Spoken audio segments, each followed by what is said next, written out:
Welcome to episode number 16 of the Men and Community podcast. On this week's episode, we discuss everything about play, how play can mean different things to different people, why play is considered a basic human right, and how play can free us from consequences to make us a little bit better. Thank you for being part of our community.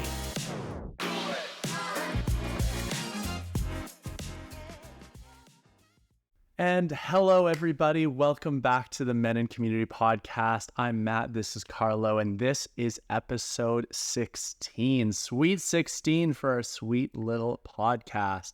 Really excited to be back with you today. It feels like, we continue to record in spurts, as I'm sure all of you can resonate with. We are both super busy, and so we try to plan up our content. So we do episode blasts and do a couple of episodes in one sitting. So if you've ever wondered, if you're watching us on YouTube or see our social media posts, why we tend to be wearing the same things, we do in fact have different clothing, or more than 6 shirts. We just film several things at once, which of course doesn't matter to you if you're listening on one of our audio platforms. So however you got to us today, welcome. We're really excited to be sharing this episode with you today. How are you doing, Carlo? I'm doing good. I'm just impressed by all the words that came out of your mouth in a really quick succession. There was no mix-ups like we had when I first walked in the door today, so it's going to be a good episode. That's how you know that I'm adequately caffeinated. Also, really good, adequately caffeinated. I am not. So this is going to be a really good episode. Well, let's get that tongue of yours a little warmed up with some of our questions. I'll go first here. And I feel like we've done this question already, but I'm not certain. So I'm going to bail on it, and I'm pretty sure that one's been done. So we'll go right into the next one. Ooh, this is very interesting. Would it be worse for someone you despise to be your boss or your assistant? Do they also despise me? I think that's a separate question. Let's answer it both ways. Would you rather hate your boss or your assistant? And would you rather be hated by a boss or an assistant? I would rather hate my boss and be hated by my assistant. Tell me more. So I can hate my boss, but if he doesn't hate me, there's not a whole bunch, I just dislike that person, but he doesn't do anything actively to make my life bad. Okay? If my assistant hates me, it is arguable that assistant would, do things to make me look bad, but then they also look bad because it's the work coming out of the same spot. And then I guess the hope would be that I also have a good relationship with my boss in that case, and can be like, hey, this assistant isn't working out. They're doing things, bad or wrong. So I think that would be my preference. Okay. Yeah, that's fair enough. I think I would rather be hated by my boss. I think that in terms of how I like to show up as a leader, it would be harder for me to be disliked by somebody in a subordinate position to me. I think to me it's much more important because, I don't have, there's still some level of control for sure, but I don't have the same level of control, I would imagine, in how I'm perceived by a superior as how I'm perceived by a subordinate. I think I've got more control to affect that. So your hope would be that you could change their opinion. Right. So I'm hoping that through my leadership style, I would be able to create an environment where I'm not hated by an associate or subordinate. And so therefore I would, I guess, rather be hated by my boss. I also think too that I would rather, no, I'm going to flip that. I think I would rather hate an assistant because then I, again, in a more position of control, be able to get someone else in that position that's better able to jive with whatever. And see, that was my logic, is you can't really do anything about your boss and who's in that position, but you have a little bit more control over who you have as an assistant. So I like where you're going with this, but I was more thinking in the, you have no control over how they feel about you, but you do have control over how you feel about them. Right. So Fair enough. Good question. All right. On to the next. Would you accept a 15% pay cut to have a regular 3-day weekend? See, this one's very, very interesting because I know there's a lot of conversation right now. And again, In for the 4-day context, work week. right? For context right now, it's summer of 2023. And a study actually was just published by, I think, Irish researchers that came and did a research study on dozens of North American organizations to see what the viability of 4-day work weeks is. And apparently it was all rosy, great results, and still the concept feels weird to me. So if we think about it this way, in terms of pure mathematics, I have to say yes. 15% is less than 1 day a week. If we assume a 5-day work week, then 20% of your work week would be 1 full day.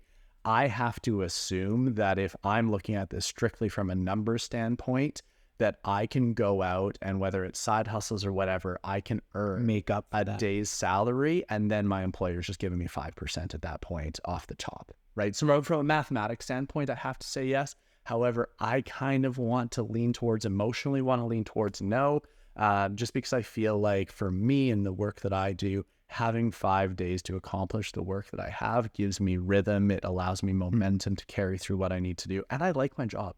Sure. And that's going to be a big part of it is how you feel about your employment. See, I've spent some time in a shift work style environment working for a major airline, and we had 4 days on with 4 days off. And that just meant that you worked 10 hours and 40 minutes every day of those 4 days. And honestly, it was really, really nice. Like you went to work, your whole day pretty much was committed to work, but that gave you 4 days of committed to whatever you want. So I do agree with you. You could definitely make up for that 15%. I think I would take it, knowing full well that I'm one of those people that has multiple income sources. It would give me an opportunity to explore maybe more or to expand some of those other income sources. So yeah, I'm a yes for sure. Cool. Yeah. I'm glad that I caught on to the little 15-20% thing. I feel like that's what the person writing the card had in mind. Mm-hmm. So For sure. awesome. All right, well, let's dive in. This is a topic that's near and dear to my heart. For sure. And both personally and professionally. I've alluded to some of the work that I do in this area in really early episodes. So those of you that listen to episode 1, episode 3, it kind of pops up a little bit in both those episodes.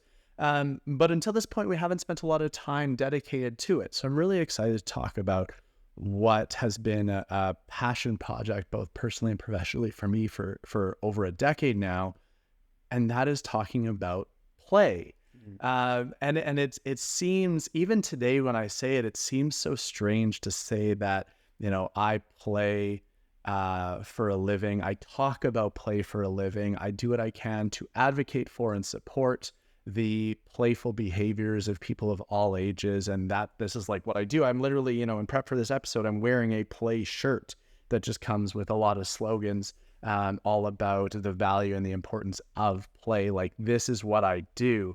And so I'm really excited to talk about play and from the context of thinking about how we play as adults, how you and I choose to participate in playful activities as very busy, ambitious, high-functioning, independent people, and just the benefit and the importance of that. Because I think that, play gets such a bad rap as something that's frivolous and pointless, and we can do it when the job is done, but it's so much more than that. Yeah.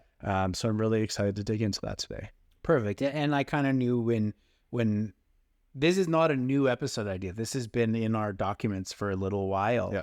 And it felt kind of like the right time to bring it up, because I knew that we could talk about it almost at any time and you would grab a hold of it and have a really great conversation about it. So I guess the way that I would start off this episode would be, what do you define as play?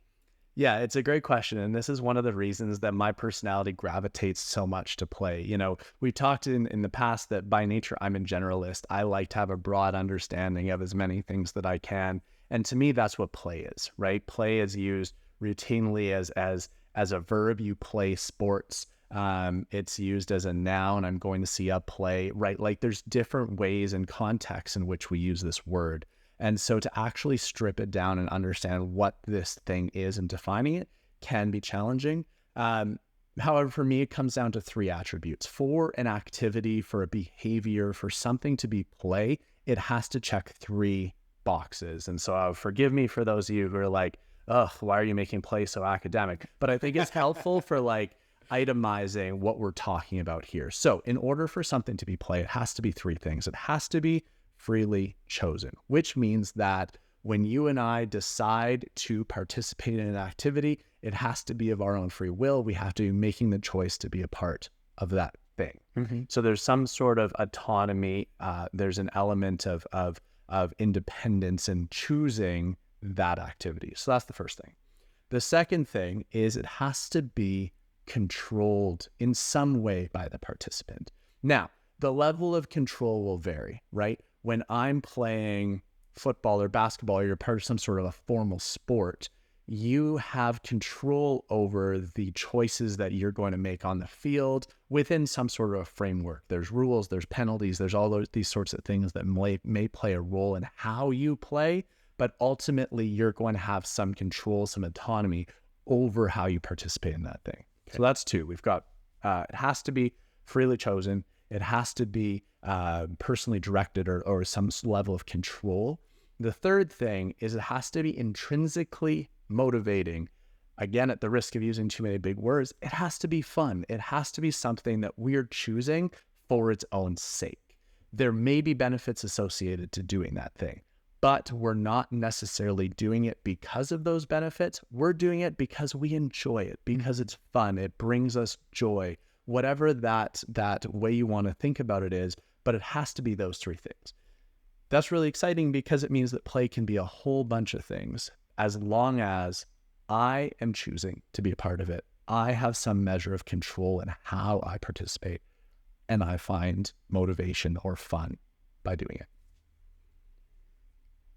Honestly, I don't think there's any better way to kind of put the definition of play in an academic way. I think you did it really well. And as you were kind of going through it, I was thinking back to some opportunity I had this weekend. I've got my family has this wonderful little girl in it, and she is so much fun to spend time with, but she's also very, when she wants to play, she wants to play. So I don't know if you've ever spent time with, someone who's 5 or 6 years old that like they're coming into themselves as a person. They know what they like to do for fun. And, in my specific case, being a large human, I often get turned into the horse, the jungle gym, yep. the whatever it is. So in this particular case, I was her robot.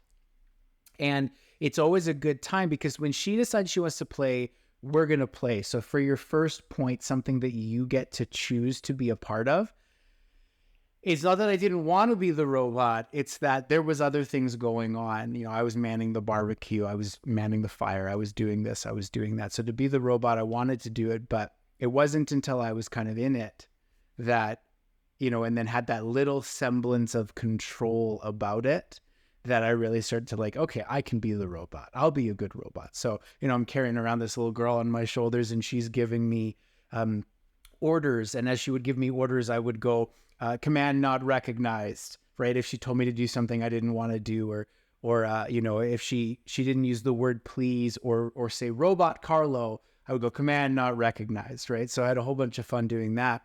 And then your third point of the, it has to be something that has benefit. Well, in that example, that brings you down to your very core of a human being of what play is, right? It's not being attached to a phone. It's not something that you're really learning from, quote unquote, but the simple idea of carrying around this young girl on my shoulders and being a robot and, go for a run 10 steps and jump up 3 times gains no benefit in my life, but it was something that I just found so much simple joy in that, so I think for a lot of people, those 3 concepts of play can be used in a very simple example like I've just given, but can also apply in such in so many bigger, more adult, quote unquote, ways as well, I think.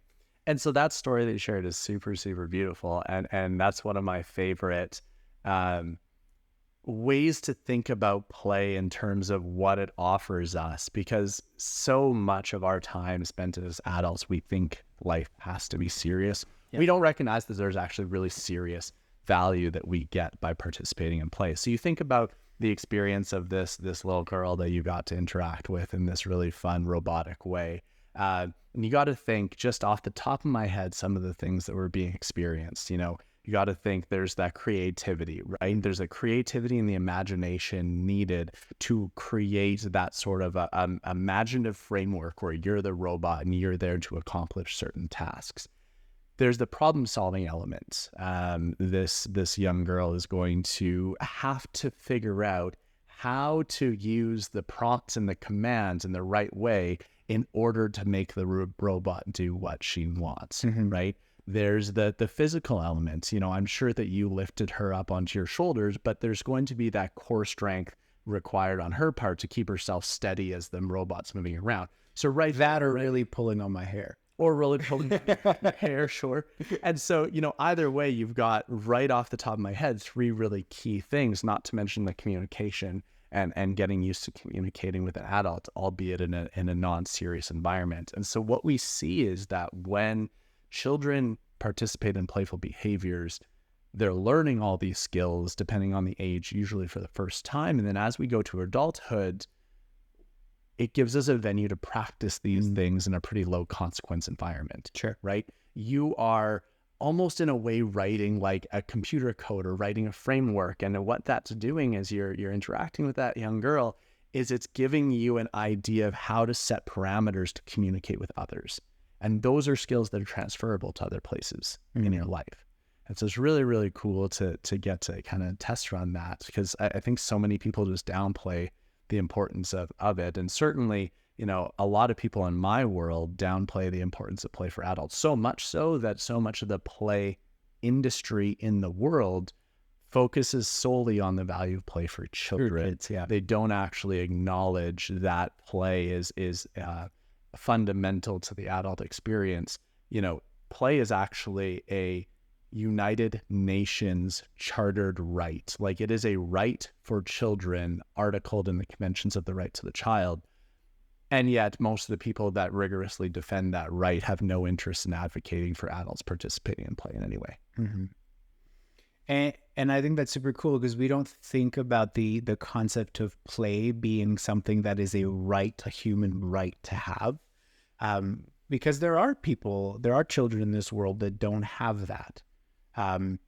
So yeah, I've never considered it to be a right, but it very much is. So I'm fully aware that I'm going to open a massive can of worms here. But I really want to hear the parallels between my experience and reasons for / love of play and my experiences with that and yours. So I have 2 questions for you. One, what would be an example of play that you had in your childhood that you value to this day? And what would be an example of play that you have in your adulthood that you value and consider play?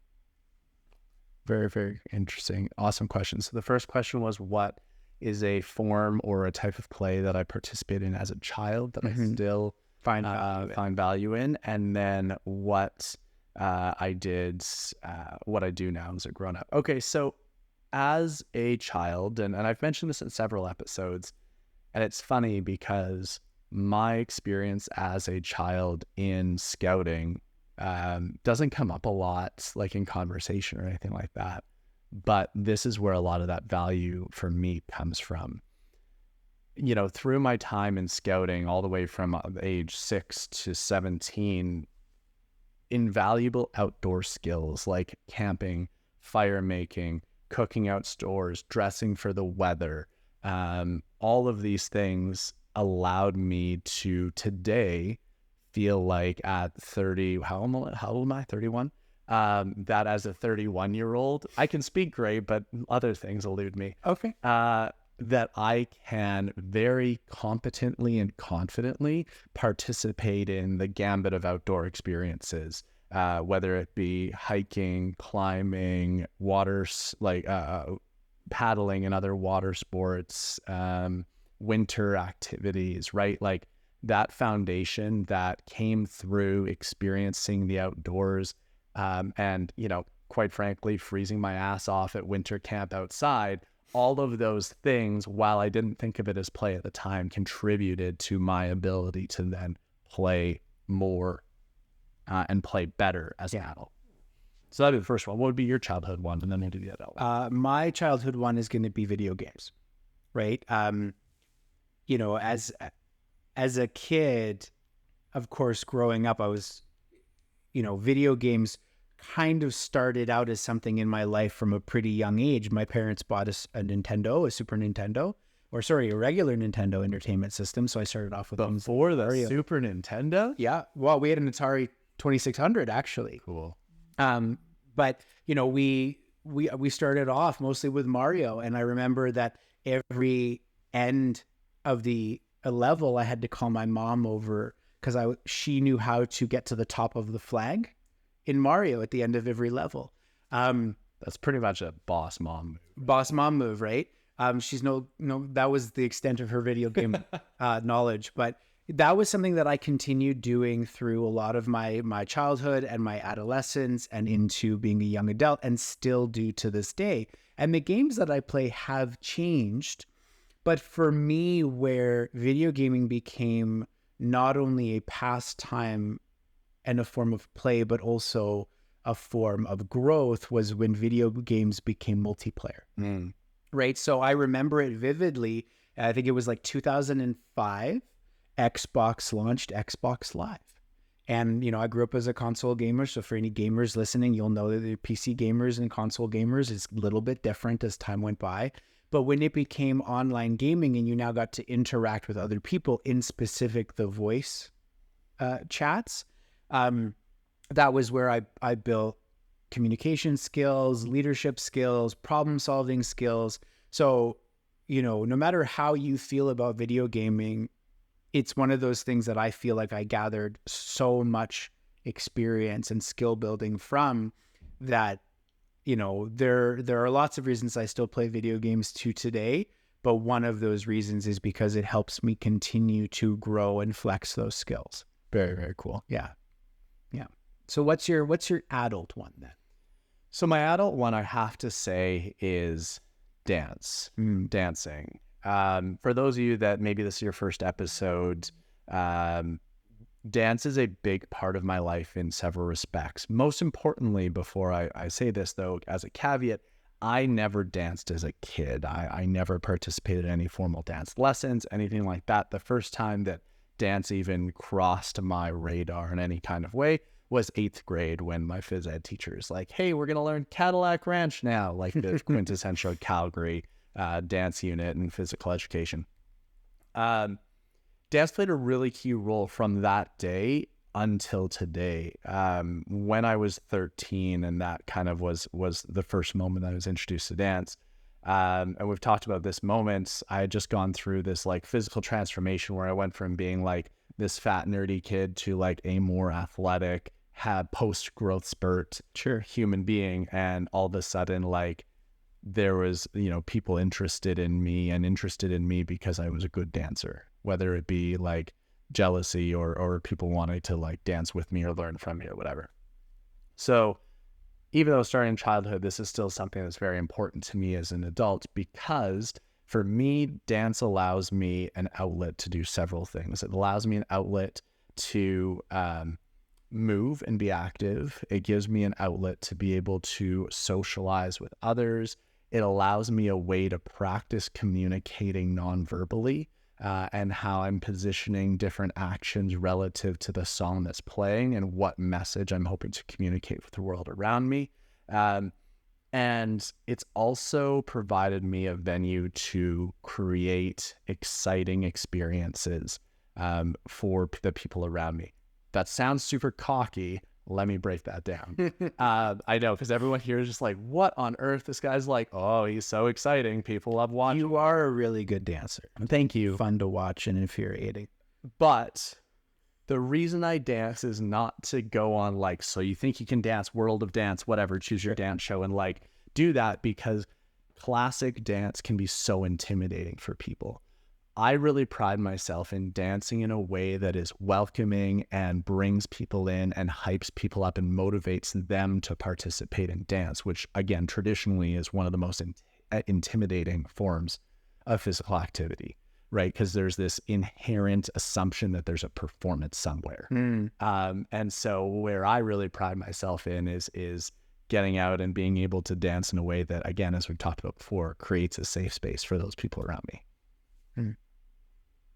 So that's my adult play. And I think it's very true to who you are, because you know, whether it's going like over the Stampede, lots of time for music, dancing, you know, you're right into it. We've got multiple video clips of you dancing anywhere, whether it be Costa Rica or, you know, it's just you, even the music comes on a little bit in the background and we see you start to go. So it's so true to who you are. My adult form of play is something that on the outside looking in, I don't think many people would really recognize it as play, but Really curious if I'm going to be able to know where it's going. well, we talked about it before the episode. All right. But it's anything that involves what you know, I've talked about in the past as active brain rest. So the way I would define it is that anything that I can kind of do that doesn't require 100% of my brain, but is still an opportunity for me to learn something new, try and fail at something. You know, usually it involves some sort of project. Like over the weekend here, I built like a planter box, rather large planter box out of old pallet wood.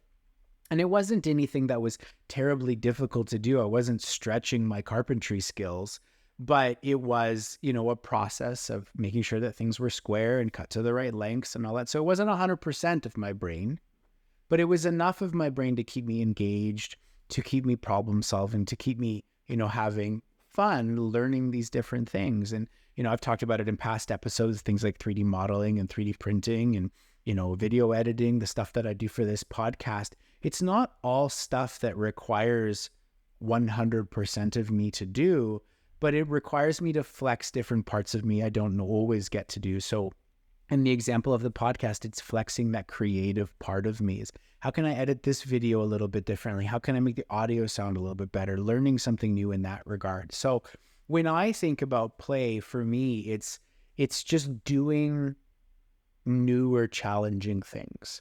I thrive on growing my skill set, and I thrive on not doing the same old, which is why that concept of having a 4-day work week is exciting to me, because I'm really good at what I do and I enjoy what I do, but having an extra day would be an opportunity to gain more knowledge and do more things that I don't have time to do. So while a lot of people may not qualify that as play, I find so much more joy in things like that than I do things like board games. Like board games have a lot of purpose and a lot of fun, and I have friends that is their form of play. They will play board game after board game after board game. They got walls tall of them. They love new ones. But that's not it for me, because once I learn the rules, I learn the rules. And maybe there's some area for growth, an area for getting better at that game, but it's a little bit more of a closed off world. And I like to live in this ever growing, ever kind of expanding opportunity for different things and different ideas to kind of come in. So for me, that's play. Anything that doesn't really require 100% of me, but still gives me an opportunity to learn something new. And I want to highlight something really, really important that you shared, that I just want to reinforce, underline, bold, highlight, star, circle for everyone who might be listening to this. You said that play allows you a space to challenge yourself. Now, you as a human being thrive in looking for opportunities to challenge yourself, get better, improve. Having said that, the idea of trying new things, stepping outside of your comfort zone for most people is very, very daunting. Mm-hmm. What is one of the beautiful things about this concept of play is, as I mentioned earlier, it allows us what we perceive to be a consequence-free environment to do new things. That means that as soon as we paint over something new, scary, different, whether it be carpentry, I don't know what you're going to put in that planter box, but gardening, Mm-hmm.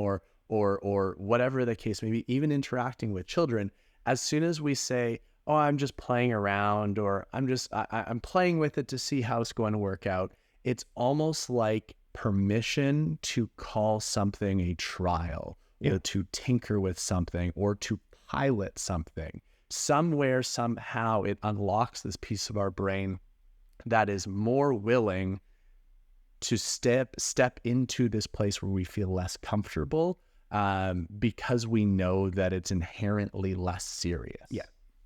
Yeah, and that's a really good point, because there's a lot of these things that when I've made a decision, again, going back to the podcast example, once I've made this decision that the episode has to turn out this certain way, I will kind of lock myself in, and then I wouldn't consider that play anymore. I would consider it more work, right? Where I'm not playing around. I'm not trying to, try this new thing and see how this looks and see how that does. It's no, I've already done that.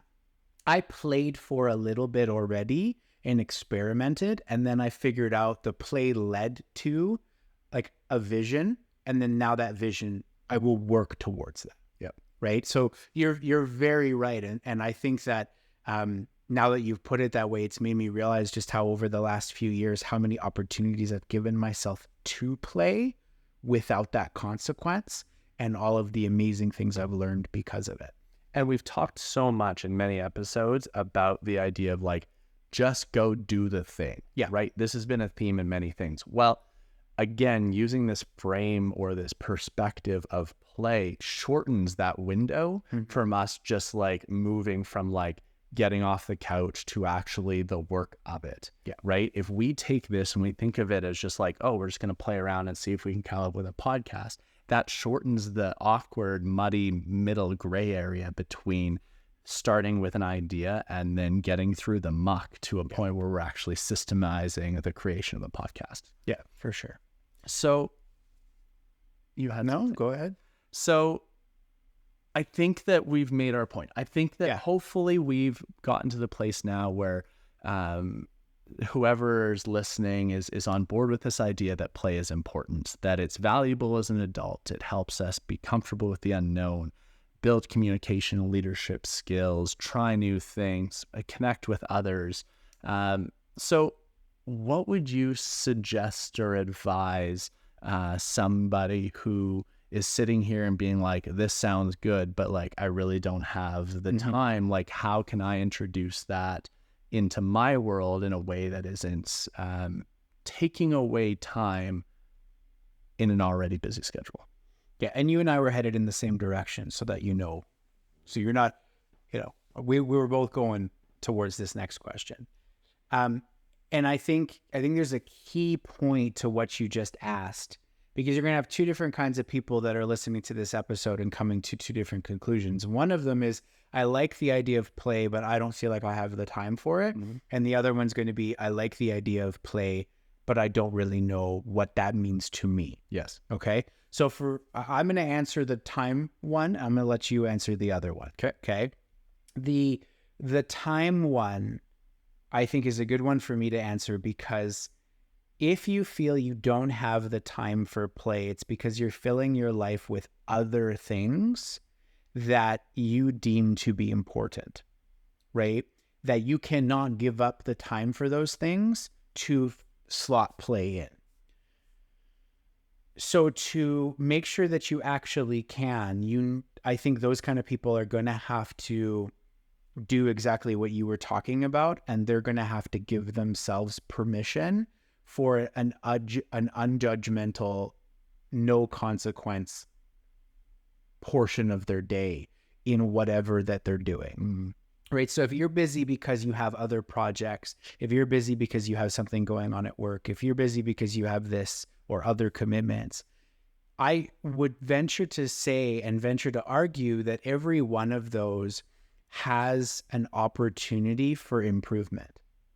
And on the path to that improvement, if you take the stance that Matt was talking about and you say, I'm going to give myself this opportunity to make a couple mistakes, that can be your play, right? So you're still going to be working towards all these goals and all of these things that are taking up your time, but you're going to be using play to also help you get better at them.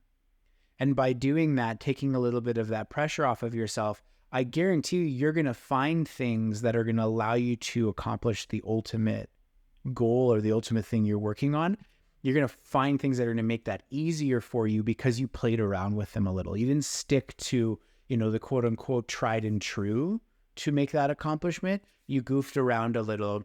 You had a little bit of fun. You got a little bit more creative with it. And you realized, well, I can make a better product if I do this. I can have a little bit more fun while I'm doing it if I do this. So don't be so locked in on your responsibilities that you don't give yourself an opportunity to play on the way to achieving them. That's what I would say. I really like that. And I also want to acknowledge at the same time that the concept of having time and making time is also a privilege. Yeah, and we've talked about that before. It is, for many of you listening, it may be the case that you're rushing from one job to the next job, to childcare, between childcare, supporting your parents, your grandparents. And so we don't want to be in a position here to diminish any of the responsibilities that you do have. But where I really, really agree with what you're saying is that there's ways to switch our mindset from looking at play as another thing that we have to do and changing it to interpreting it as a mindset by which we can do other things. And that's exactly what you were saying. One of the ways that I like to prescribe play to people is, make a list of 3 things that you do every single day. These can be the most mundane things in the world: driving to work, walking the dog, brushing your teeth, whatever those 3 things are. And for a week, I want you to commit to doing one of those 3 things in a different way every week. This could be brushing your teeth with your non-dominant hand. This could be driving a different route to work. Maybe you're going to take the dog for a walk in a completely different place that you've never explored before, right? And you're going maybe off trail or off sidewalk, depending on what sorts of natural infrastructures in your community. And this simple art of doing the things you were going to do anyways, but adopting a playful mindset with it, what you're going to find is 2 things. First, you're going to notice that all of a sudden you're much more present, right? So many of these mundane tasks we do every day, we do on autopilot, right? How often do you get home and you're like, oh, I don't remember how I got here, right? Because you just turn your brain completely off as you're commuting back home. So it makes you more present and aware of that time that you're spending, the things that you're doing. But also, if you start thinking about these mundane things and how I'm going to brush my teeth while standing on one leg, looking sideways into the mirror, that's going to be the attitude and the mindset that you approach everything in your day-to-day. Meaning that when something weird and challenging happens at work, you're naturally in your brain going to be thinking about, what if I did this on one foot with my head cocked to the side? And you're going to start seeing things differently and being able to see problems and solutions that you might not have otherwise thought of when you're just kind of in this rut, I guess, in terms of how you approach everyday routines and everyday life. So that's kind of the main thing that I would say there. In terms of the way that I would work to answer your second question is, I like this idea, but I don't know how or what types of play to introduce. I mean, that first one is really thinking about it as a mindset. Asking yourself questions like, what if I was to do this way? Or what if that? And just offering yourself the chance to do these hypothetical exercises. We've talked about this one before, but I love it too. When you're driving down the street and you see someone driving horrendously, we automatically jump to the worst conclusions, but write a different story that doesn't involve that person being a dick, right? and think to yourself and write that fairy tale or that story in your mind of why that person was driving so erratically. And even that is just a small behavior that'll open yourself up to thinking more creatively and putting yourself in that playful mindset. Yeah, the playful mindset, as you're saying it, in my mind, is a lot about just giving yourself permission to be goofy. Yeah. Giving yourself permission to be less serious about some things. So, if you find yourself being that kind of person that like, hey, I really want to play more, but I don't even know what that means, I think it's probably because you're not giving yourself permission to just be a goof, to be silly, to put that, fun song on and smile and dance around and, while you're cleaning, do something a little bit differently. Like it's something that I think as human beings, we're so good at doing, but we don't give ourselves the credit for doing it, right? We look at it as something that is not a necessity when it so very much is. And I think if you're just willing to accept that it's something that you can and will find joy in, you would do it more, both willingly and unwillingly, right? And I've talked about this in the past, but those things that really light your fire, those things that really you find joy and fulfillment in, that is, whether it be the universe or your body or however you want to think of it, that is your signal to do more of it, right? So when you are doing those things and you find pure, unadulterated joy in them, do more of them, because you will find fulfillment and you will find happiness in it. And if you're really leaning into that, you're going to find ways to embed that into every aspect of your life. And all of a sudden, you're going to find that your work or the time you spend working become more enjoyable. Or it's going to lead you to other potential professions, career paths that you do find more enjoyable. I appreciate that for a lot of you, work is of utility, but the aspect of working doesn't necessarily have to be listless and lifeless, right? Like these are things that we can have our cake and eat it too, regardless of your situation. And there's always ways that we can embed this more. And if you've got questions, you've got things that you want to know or ways that we can troubleshoot some of the challenges you're having, like let us know, reach out to us on our socials, on our Discord channel. Like these are conversations that I'm really passionate about having, and I've worked with organizations in terms of like facilitating workshops and consulting to make sure that people have the ability to do this within the professional context. So it's something that I do a lot of, and I'd love to chat with you about more if you're finding you're having these challenges. Nice. So at this point, we've talked about what we think play is, what the importance of play is, and how you can maybe incorporate it a little bit more into your life. And I think that's pretty well-rounded when we think about this concept that I know you are so passionate about. So I think I'm going to let you close off the episode. And when you do, I'll leave it with you whether you have kind of a closing thought on this whole play argument, because I know it's something you could talk about for days and days. But to do so, I'm going to end off with my gratitude. And my gratitude is that, like you said, we're both really busy right now. The summertime, you've got a whole bunch of social and work obligations, and trying to find time to get together to record this was really, really difficult. And you kind of gave me some dates, and they didn't fit in my plan of how I needed this month to go. And when I kind of shared that with you and said, well, can we try and fit something else? You made something else work. So I'm really grateful and appreciative of you for that, because it's just going to help my flow of creativity and play this month be a lot easier. So thank you for that. Thank you. I appreciate that. I'm grateful for you in this moment because I've done a lot of work to study and understand play at many different levels. However, you've always been somebody who's really embodied what it means to be playful as an adult and being able to live into all of the benefits of. And so I just want to say thank you for being a role model to me. I know as much as I advocate for this stuff, can get caught up in my own routines and get in my own way. And so being with you is always a reminder to take life a little bit less seriously and make sure that I can still be the most fun version of myself. So thank you for that. No, thank you. In terms of a close, everyone, I would just say that there's so many bad things in our world right now. There's so much divisiveness, polarity. There's just nothing but excuses and reasons for us to put ourselves in opposition to the people around us.